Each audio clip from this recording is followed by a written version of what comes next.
please don't come. My wife doesn't want you or mom here." That message appeared on my phone screen on the very morning of my son's wedding.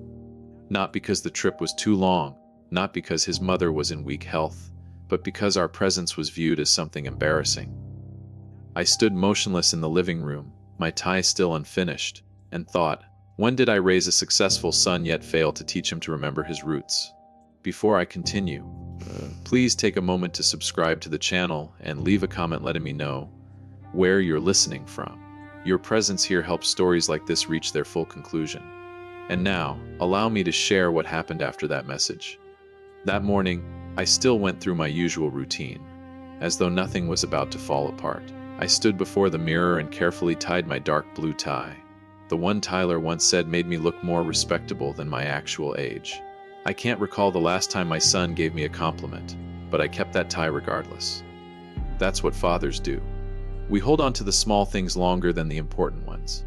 Elizabeth was still in the bedroom. She emerged slowly, one hand resting on the doorframe to steady herself.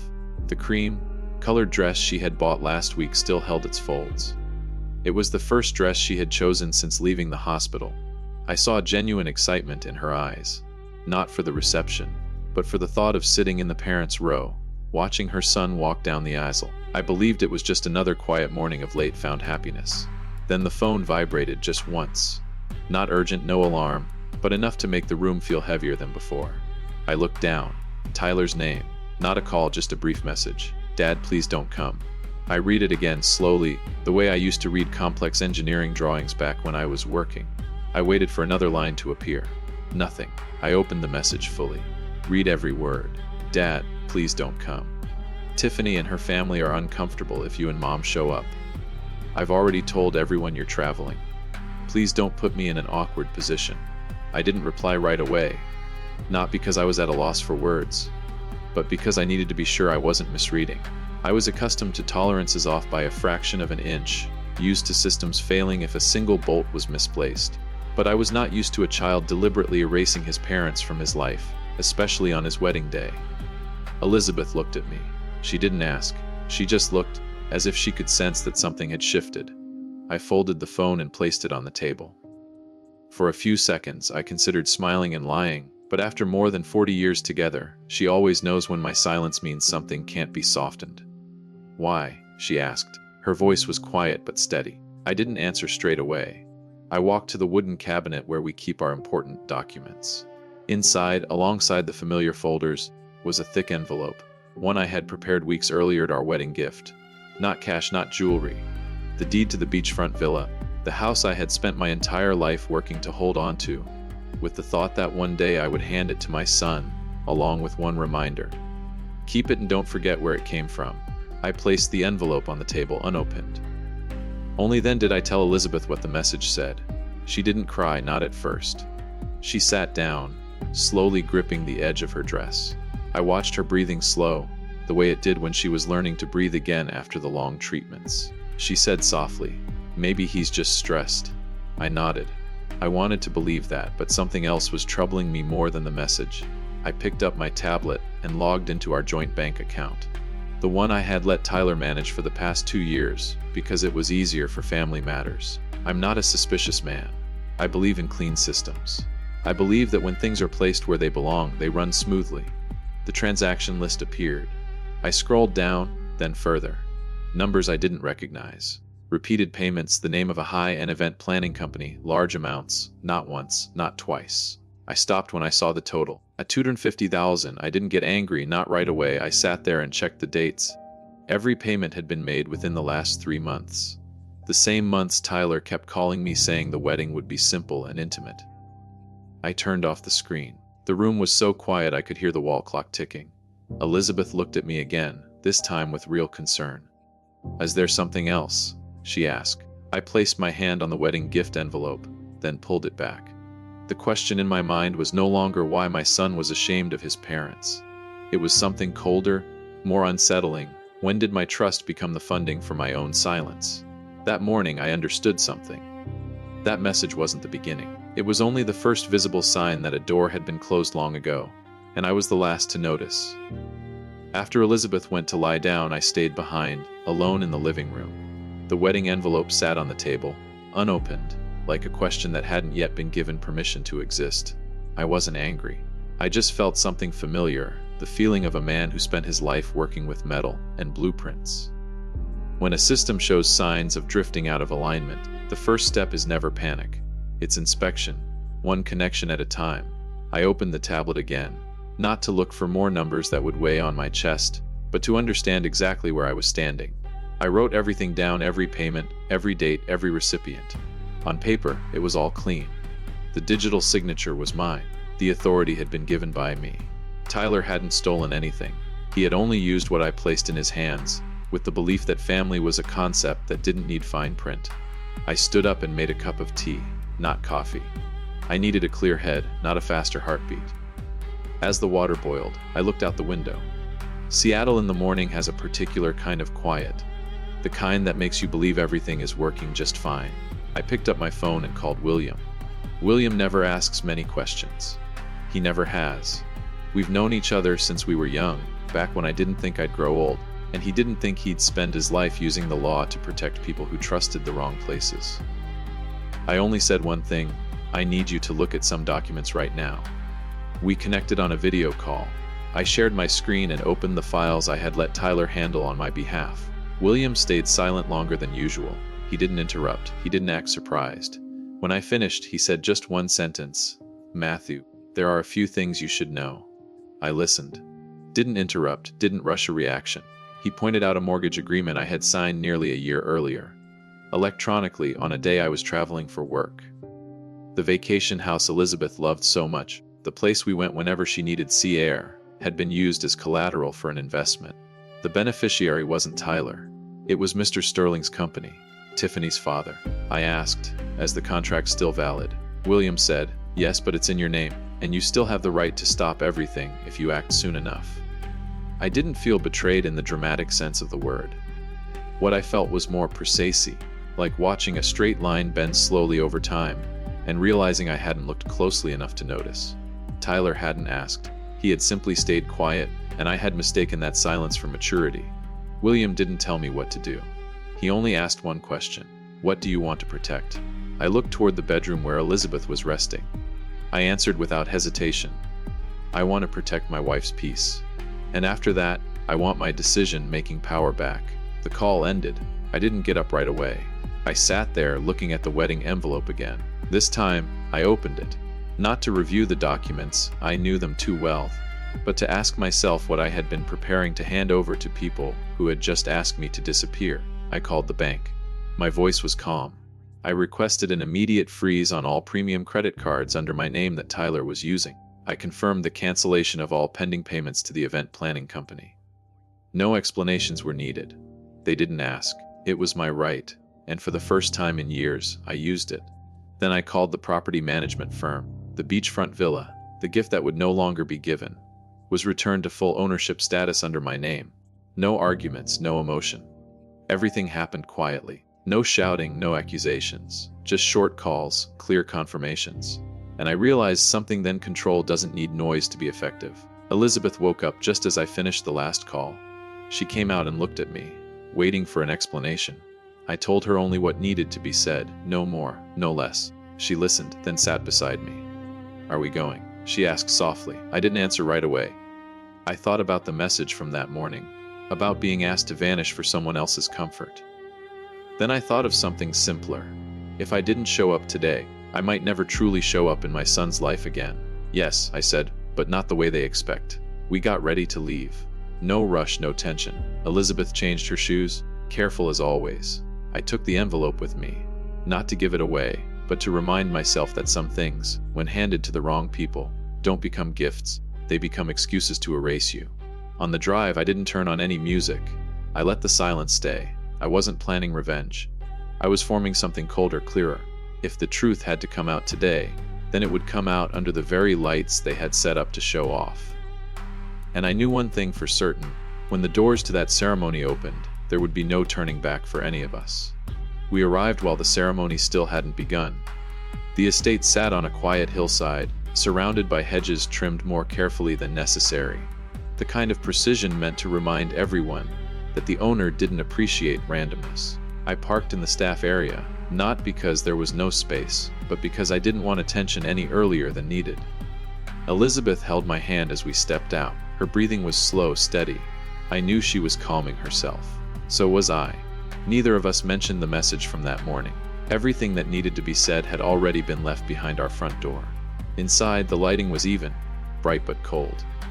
Soft music played in the background, just loud enough to fill the gaps between polite greetings. I looked around and noticed how few familiar faces there were. Tyler's old friends, the ones who used to have dinner at our house, were almost all gone. Instead, there were quick handshakes, carefully measured smiles, eyes that assessed someone's value before deciding how long to stand beside them. I didn't look for Tyler right away. I stayed close to Elizabeth and guided her to a chair near the aisle. She wasn't tired. I just wanted her to have support. I watched the room like someone who didn't belong here. And maybe, the way my son wanted it, I truly didn't. Tiffany appeared across the room. Her wedding dress caught the light shimmering. She stood in the middle of a group, laughing easily. I overheard bits of conversation: honeymoon plans, the Sterling family's business expansion, Paris. Luxury spoken of as if it were proof of character. Then I heard one sentence that made me stop. My parents, in-law, didn't come today. Tiffany said lightly, as if it were an unimportant detail. They're in Europe, it's probably for the best. Not everyone fits into events like this. A few people laughed. No one asked anything more. I didn't step forward. I didn't need to. Some words, once spoken under lights like these, always find their way back to the speaker. Sooner or later, my phone vibrated. A message from Williams, the event company, just called. Payments were declined. They're asking for you. I replied with one line, I'm here. Less than 5 minutes later, a man in a black suit approached me.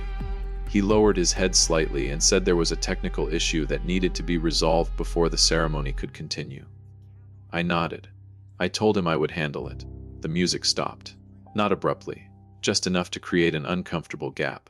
Conversations faded. Heads turned toward the stage where the host stood frozen, searching for the right words. I walked forward. Not fast, not slow. I could feel Elizabeth behind me. Quiet, steady. I didn't take the microphone right away.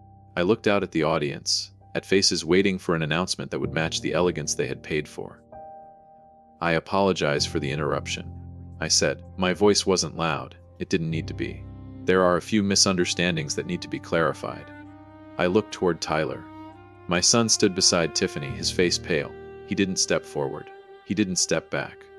For the first time that day, he didn't know where he belonged. I am the one listed on the contract for today's event, I continued. And this morning I realized that certain decisions were made on my behalf. Not only about finances, but about whether my wife and I were allowed to be present. Tiffany turned toward Tyler. I couldn't hear their words, but I saw her lips pressed tight. Mr. Sterling, seated in the front row, frowned. He studied me as if trying to decide whether I was a minor detail or a serious liability. I want to be clear about one thing, I said, looking directly at the Sterling family. My son is free to choose who he marries, but he does not have the right to use my trust to erase us from his own story. The whispers moved through the room. The host stepped back, giving me space. I wasn't looking for agreement. I was putting things back where they belonged. I have also learned, I continued, that a portion of the resources funding this ceremony came from assets that do not belong to the Sterling family, and that those assets were used for purposes other than what I was told. Mr. Sterling stood up abruptly. He said something, but I raised my hand, not to silence him, just to ask for a few more seconds. He sat back down. His expression had hardened. I didn't come here to embarrass anyone, I said, but I will not remain silent when that silence is being used as a tool. I paused, long enough for the words to settle. Then I spoke my final sentence, slowly. Today's ceremony will not continue as planned. Not because of money, but because of a lack of honesty. No one applauded. No one protested right away. Only a thick, heavy silence filled the room. I turned and walked back to Elizabeth. She took my hand. This time, her hand was warmer. Behind us, I could hear arguments beginning to rise. I didn't turn around. I had said what I needed to say. The rest, what they would say to each other while the lights were still on, no longer belonged to me.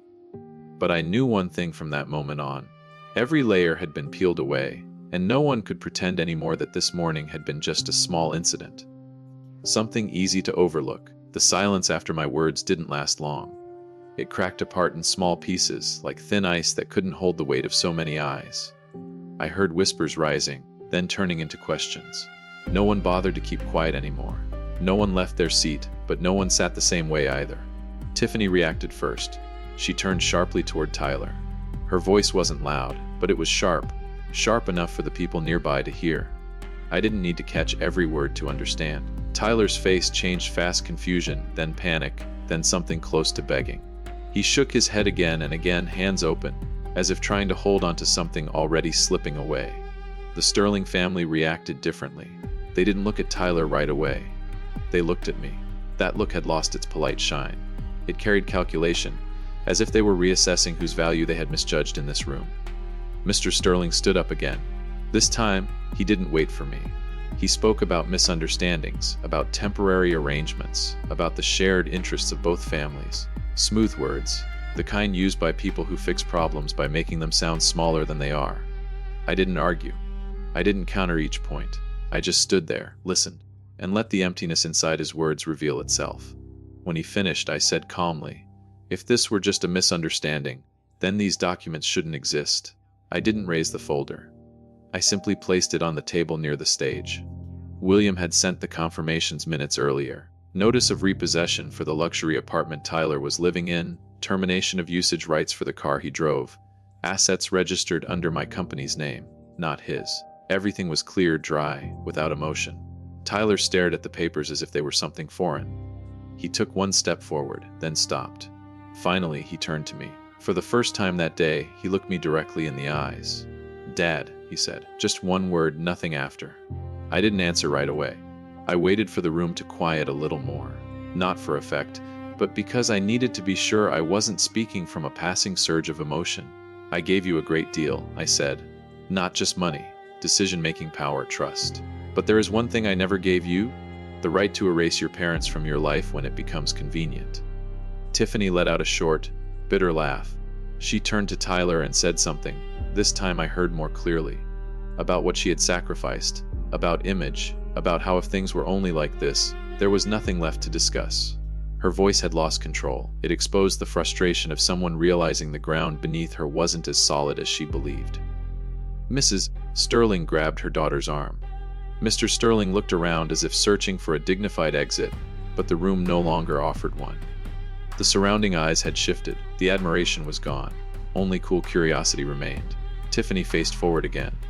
"If what was promised is no longer there," she said, her voice trembling but firm, "then this ceremony has no meaning at all." No one stopped her. No one tried to persuade her. Tyler stood frozen, stranded between two sides. I looked at my son, and in that moment, I didn't see a bad man. I saw someone who had grown used to avoiding responsibility until everything arrived at once. "Do you want to say anything?" I asked him. Tyler opened his mouth, then closed it again. In the end, he shook his head, not because he had nothing to say, but because every word had come too late. The Sterling family left first. No noise, no goodbyes. Tiffany followed behind them without looking back. Her wedding dress trailed along the floor, but no one was watching it anymore. The crowd parted naturally, like water moving aside. Tyler stayed. When the murmurs in the room shifted again, no longer anger but conclusion, he walked toward me. His voice was lower, more urgent. "I was wrong," he said. "I'll fix it. Just give me time." I looked at him. I didn't feel anger. I felt tired. Tired from realizing that some mistakes aren't fixed with time, but with acceptance of consequences. "I'm not taking your future away," I said. "I'm only taking back what belongs to me." I turned to Elizabeth. She stood up. We didn't need to discuss anything. The decisions had already been made in those quiet calls earlier that morning. As we left, the estate's voices still echoed behind us, but they no longer had anything to do with us. There was no sense of victory, no clear relief, only the quiet ending of a role I had held for far too long, the role of the man who stayed behind the scenes to keep everything from collapsing. On the way out, Elizabeth held my hand tighter. I knew she was sad. So was I, but within that sadness, something new was forming, a space no longer filled by other people's expectations. And I understood then that what had collapsed that day was not a wedding. It was the collapse of an illusion, one all of us had kept alive for far too long. We left the estate as the afternoon light began to tilt downward. No one followed us. No one called our names. The road to the gate felt longer than I remembered. Or maybe it was because this time I wasn't in a hurry to prove anything to anyone. Elizabeth leaned her head back against the seat and closed her eyes. I drove slowly, evenly, as if keeping that pace would make what had happened impossible to reverse. A few days later, we didn't return to the old house right away. I booked a small room overlooking the bay. Elizabeth needed sea air, and I needed quiet. Every morning I made tea and sat watching boats move in and out of Seattle's harbor. This city had given me a career, but it also reminded me that anything of value must eventually be put back in its proper place. I called William again. This time, not to manage a crisis. I told him I wanted to sell the beachfront villa. He was silent for a few seconds, then asked, "Are you sure?" I told him I was. That house had been held for Tyler. But I understood now a gift given with hesitation never becomes a blessing. We decided to use the money to create a small scholarship fund in Elizabeth's name. Not because she needed a title, but because she deserved to be remembered through something that opened doors for others. Elizabeth didn't say much when I suggested it. She just nodded and said, "If someone gets to move forward because of this, then that's enough." In the weeks that followed, my phone filled with missed calls. Tyler called. I didn't answer. Not out of anger, but because I knew that if I picked up too soon, I would become his support again, instead of letting him stand on his own. One evening, while light rain fell, I received a short message. "I understand now. I'm sorry." I read it. I didn't reply. Some apologies need time to find their proper shape. Elizabeth grew stronger. She walked every morning, slow but steady. One day she held my hand and said, "I feel lighter." I knew she wasn't talking only about her health. Neither was I. I no longer had to calculate how my decisions might affect someone's image, or someone's party, or someone else's version of our family story. One afternoon, as we stood on the pier, my phone vibrated again. This time, I glanced at the number and turned it off. No struggle, no regret. I slipped the phone into my coat pocket. Elizabeth looked at me.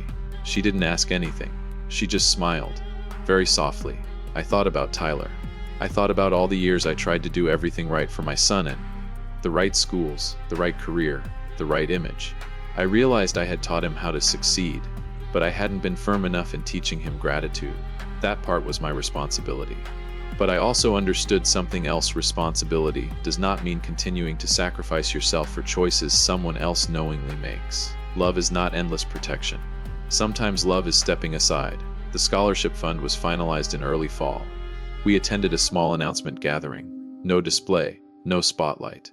Elizabeth stood beside me, her hands slightly unsteady but her eyes bright. When a young girl stepped forward to receive the first award, Elizabeth squeezed my hand tighter. I didn't say anything. I just thought maybe this was the gift we were meant to give all along. That evening, we returned to Seattle. The city lights came on. I stood by the window watching people move below. I no longer felt the need to keep pace with them. I had gone far enough for long enough. Before going to bed, I checked my phone one last time. No new messages. I placed it on the table and turned off the light. Elizabeth was already asleep. Her breathing was calm, even. I lay there in the quiet room, and for the first time in decades, I wasn't thinking about what I needed to do for my son tomorrow. I was thinking about what I would do for myself and for the woman who had walked this long road beside me. Some ties, when cut, don't leave wounds. They leave space. Space wide enough to step into a new chapter, lighter, truer, and finally free. If you stayed with me until the very end of this story, thank you for listening with patience and understanding. If this story gave you something to think about, please like, subscribe, and share so more honest family stories can reach those who need them. The message I want to leave you with is simple: success is not measured by what we give, but by how we teach others to value it. Kindness is not wrong, but kindness needs boundaries. Family is a place to return to, not a place to be used. Thank you for being here. I'll see you in the next story.